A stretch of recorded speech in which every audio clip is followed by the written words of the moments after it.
முதல்ல இந்த மிட்டாயை சாப்பிட்டு அப்புறம் இந்த மிட்டாயை சாப்பிடும். முதல்ல இந்த கிழவனை மேனேஜ் பண்ணணும்.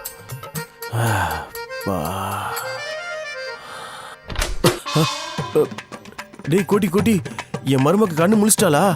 கண்ணு மட்டும்தான் மூடி இருக்கு, உயிரெல்லாம் இருக்கு, பயப்படாதீங்க. அம்மாடி, என் ஸ்டைல ட்ரீட்மெண்ட் கொடுத்து எப்படியாவது கண்ணு திறக்க வச்சிடறேன்.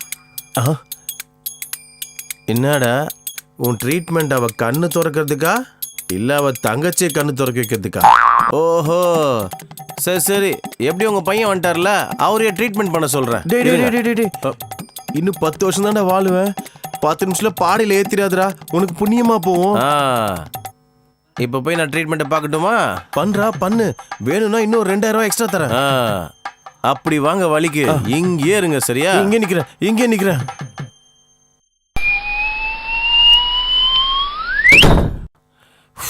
அப்பாடி, இந்த கிழவனை மேனேஜ் பண்ணிட்டோம். என்னதான் ஆச்சு இவளுக்கு? சைலண்டா வேலையை முடிக்கலான்னா ஆப்போசிட்ல ரியாக்ஷன் வரலன்னா நமக்கு ரியாக்ட் ஆகாது. அது கேட்காம எப்படி மூடு வரும்?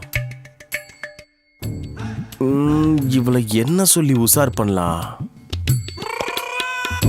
ஒரு நிமிஷத்துல மேகி கூட ரெடி ஆகாது, ஆனா ஒரு நிமிஷத்துல உன் தம்பி தூங்கிடுறான்.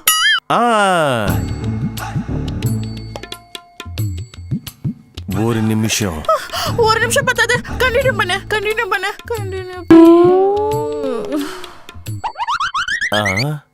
ஓஹோ, அந்த பையனோட 1 minute டிப்ரெஷனா இது?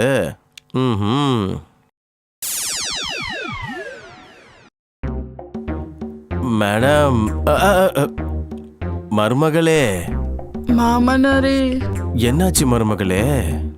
மாமனாரே, 1 மணி நேரம் விடாம நீங்க விளையாடினதுல என்னோட தங்கச்சி ஒரு ஜென்மத்துக்கான சந்தோஷத்தை அனுபவிச்சு மயங்கி போயிட்டா மாமனாரே. அப்படியே மயக்கத்திலே இரு, இன்னொரு ரவுண்ட் ஆரம்பிக்கிறேன். இன்னொரு ரவுண்டா? நீங்க ஒரு தடவை என் தங்கச்சி கூட விளையாடினதுக்கே அவ சந்தோஷத்துல துள்ளி குதிக்கிற மாமனாரே. என் டேஸ்ட்டை வாட்டி டேஸ்ட் பண்ணிருக்கல, அப்படிதான் இருக்கும். போக போக எல்லாம் சரியாயிடும். அப்படியா சொல்றீங்க? பழகிடும்.